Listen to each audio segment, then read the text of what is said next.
I want to talk about serial killer Joe Metheny.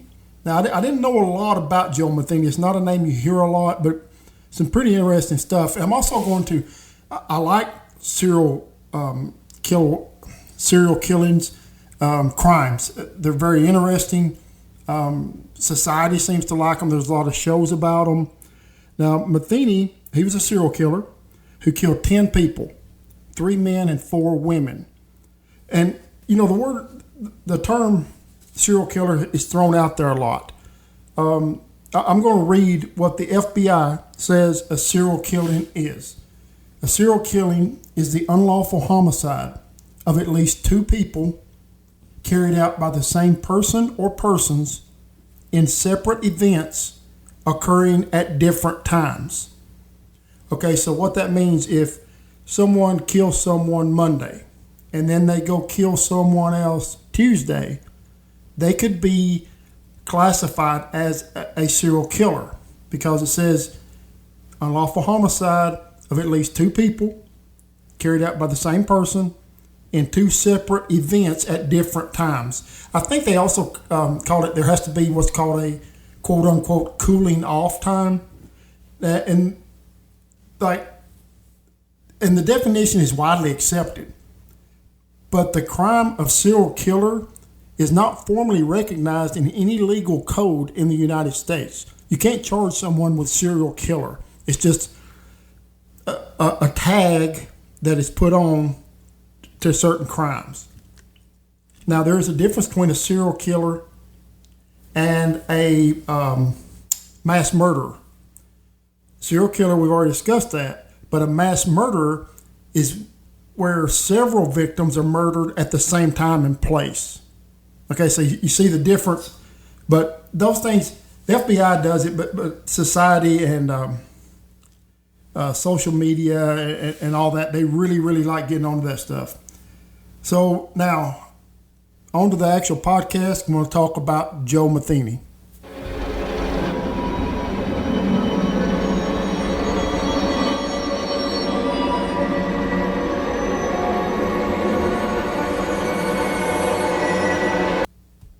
Today we're going to talk about serial killer Joe Metheny. Now, like I said earlier, he killed 10 people. After about 8 years being in prison, and he was convicted on these crimes, after about 8 years in prison, he wrote a letter, basically a confession. And on this podcast, I'm going to go ahead and read the letter of his confession and stop and give my opinion and talk about some different things in this confession of what happened. So I'm going to read the confession. This is his words. To start out, I will tell you about myself at the present moment, which is locked up. I am 45 years old. I weigh about 450 pounds, and it's not all fat. Okay, I disagree right there, and I'm going to post pictures on social media under Crime Identity. Yes, he's very large. He's very fat. Evidently, he didn't think he was. Continuing. I've been locked up for almost 8 years now, but when one has been sentenced to a couple of lives without parole, time doesn't matter anymore. I have no problem with being locked up, for no one put me here but myself. Okay, now he's saying he's taking responsibility for his actions. But as you're going to hear in this confession, it tends to be everybody else's problem. Well, the reason I did it is because of this, and the reason I did it because he's not taking responsibility. I just found it sort of weird that right here in his confession, he does take responsibility. And I deserve to be right where I'm at, because I had 12 law-abiding jurors that told me so in a couple different cases. Ha ha. He had to throw a ha ha in there, so he's being a smart aleck. I was only convicted of 2 murders and 1 kidnapping for the one that got away. I got 50 years for her. The first murder, I was sentenced to life without parole. The second one, they gave me the death penalty. I sat on Maryland's death row for 3 years, and then they overturned my sentence and gave me another life without parole and sent me down here for the rest of my life. I killed 7 people, 3 men and 4 women. 2 men I chopped up with an axe under a bridge in South Baltimore. I was found not guilty for them because they couldn't prove I did it. Under that same bridge, I also killed 2 women and 1 man who was fishing, who just happened to be at the wrong place at the wrong time. I weighed their bodies down and put them in that river. I showed the police where I put them about 3 years later, but they couldn't find them. So they could not charge me for them. My murder rampage started out as revenge, but ended up as a passion for the taste of blood and the overwhelming sense of power one gets from taking the life of another. Okay, a lot of your serial killers, it can start out as anger, rampage, revenge, something that gets them started. But like he's saying right here, it ended up as a passion for the taste of blood and the overwhelming sense of power one gets from taking the life of another. And you know, especially rapes and murders, a lot of time it is a power issue. And some of these people, we'll get into it in a minute, he actually strangled them. Strangulation is a very, very personal thing. You're using your actual hands. A lot of times you may be looking the person in the eyes. It's a very angry, powerful thing to strangle someone, or like we're going to talk about, he used an axe to butcher and kill these people. So, yeah, it's a power thing is what it is. And he actually admitted it. Surprised me a little bit. Okay, so now it says he wrote my story. It all started back in July of 1994. I was at work. I was a truck driver. Okay, that brings up something. There are some great, I know some truck drivers are great people, but also the profession of truck driver gives lots of opportunities for people like this. You know, and I don't know, y'all can tell me, I'm pretty sure most of the trucks have some kind of GPS on it. They can tell exactly where they are now. But, you know, 70s, 80s, 90s, if you owned your own truck, you know, you could go and you're going all over the nation, and you could pay for cash for some things, and there's no proof, no documentation that yes or no, I was in this town or I wasn't. It just, there's no doubt in my mind. There are truck drivers today that are actual serial killers. There's so many places, so many different people, truck stops, things like that. You see so many people, just gives a lot of opportunity for activity such as this. Okay, I'll go ahead and continue. I was working overtime this one night. Then I got off and went home as I always did. But when I opened the door and turned on the light, I noticed there was nothing there. My old lady had taken everything, including my son, and left me. Her leaving was not a problem, but she took my 6-year-old son with her. She was a crack addict and a worthless piece of crap. I would have paid her to get out of my life. Let me go ahead and tell you too, I'm going to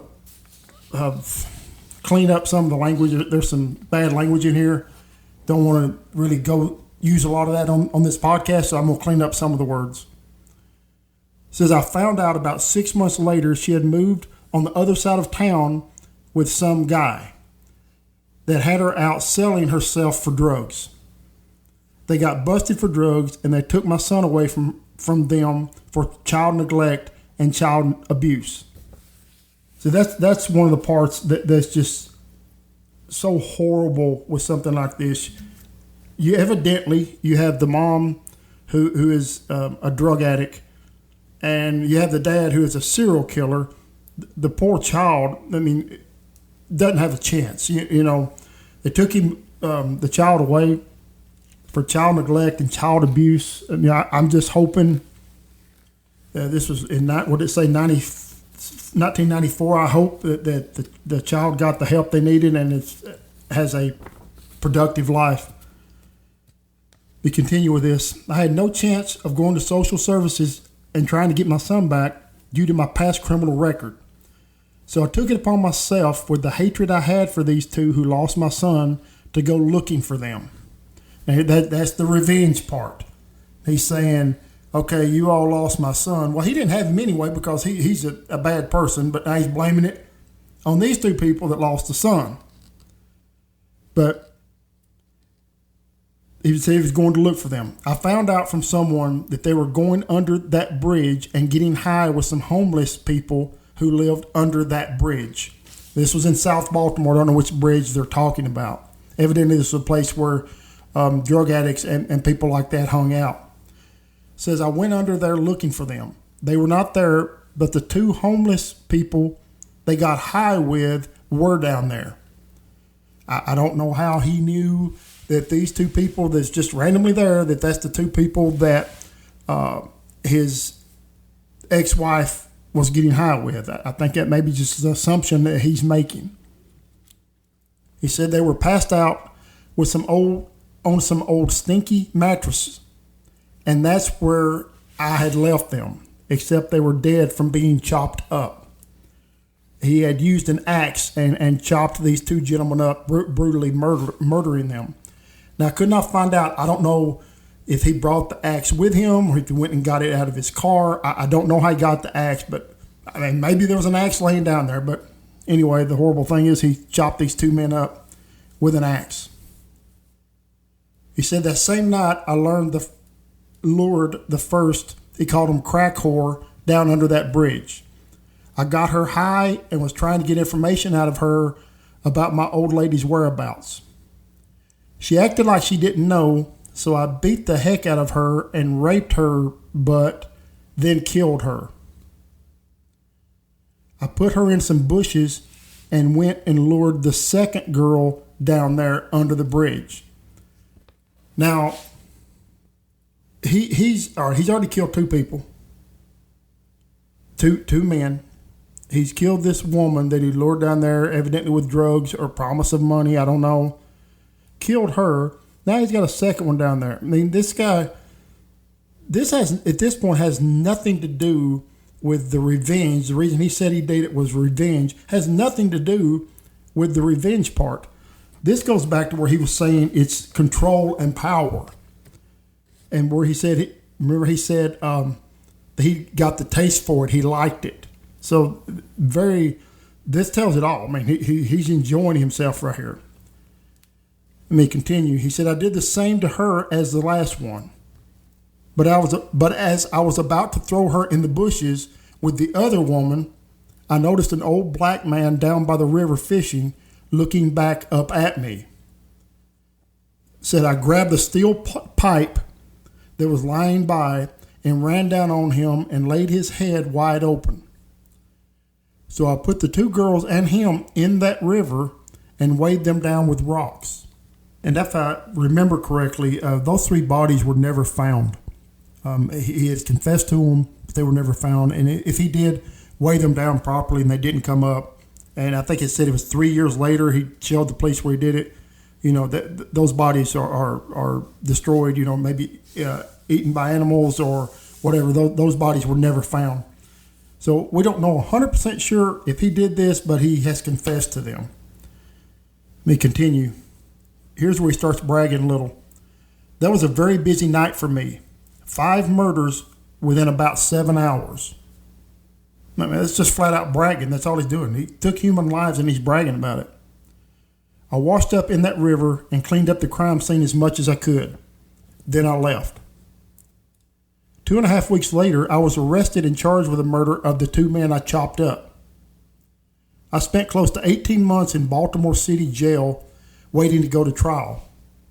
The trial lasted 1 week and was thrown out of court based on lack of evidence. So he was in jail for 18 months waiting trial for this, but found not guilty. They had lack of evidence. So here he says, I was free again. I went back and talked to my old boss into giving me my job back at the pallet company.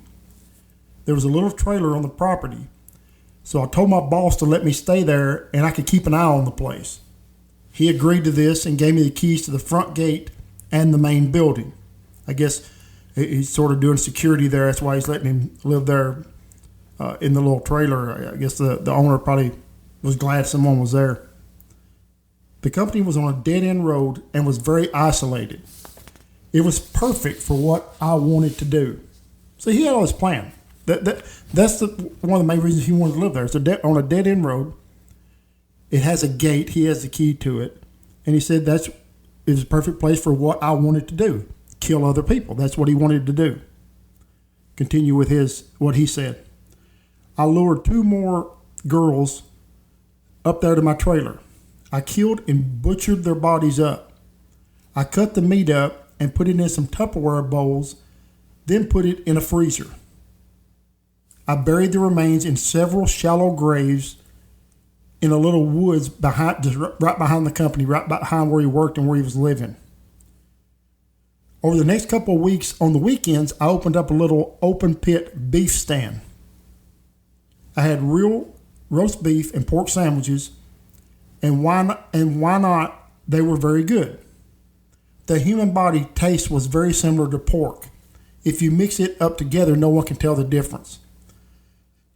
So he's saying that he killed these 2 more women that he lured down to his trailer, I'm assuming with money and drugs.